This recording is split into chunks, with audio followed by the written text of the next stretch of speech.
Recent గా ఒక sister call చేసి మీరు వర్క్ తో పాటు పిల్లల్ని ఎలా చూసుకుంటారు, ఇంట్లో పనులకి ఎవరైనా హెల్ప్ చేస్తారా అని అడిగింది. నాకు హెల్ప్ చేయడానికి అయితే ఎవ్వరు లేరండి, నేనే అన్ని చూసుకుంటాను. నేను మార్నింగ్ 7 కి అయితే లేస్తానండి, ఎందుకంటే నైట్ పడుకునేటప్పుడు లేట్ అవుతుంది కాబట్టి. 7 కి లేచిన వెంటనే పిల్లలు కూడా లేసేస్తారు, ఇంకా వాళ్ళతోటైతే టైం అయితే స్పెండ్ చేస్తాను. అప్పటికి 7:30 అయిపోతుంది. కిచెన్ లో ఎంటర్ అయ్యామంటే 9 to 10 మధ్యలో బ్రేక్ఫాస్ట్ అయితే కంప్లీట్ చేసుకొని ఇంకా పిల్లలకి అదే గ్యాప్ లో స్నానాలు అయితే చేపిచ్చేస్తాను. అలాగే మన శారీ కలెక్షన్ ఉంది కాబట్టి ఆర్డర్స్ కూడా వస్తాయి. నిన్నొచ్చిన ఆర్డర్స్ నేను ఎప్పటికప్పుడు రాసుకుంటూనే ఉంటాను. ఈ రోజు ఒకసారి ప్యాకింగ్ చేసేటప్పుడు చెక్ చేసుకొని డిస్పాచ్ అయితే చేసేస్తాము. ఇంకా ఆ లోపు అయితే 10 to 11 అయితే అయిపోతుంది.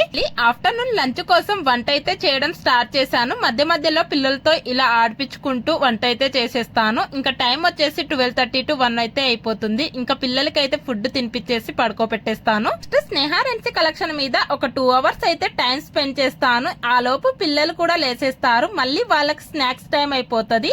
వీడియో నచ్చితే చిన్న లైక్ వేసి సబ్స్క్రైబ్ చేసుకోండి. అలాగే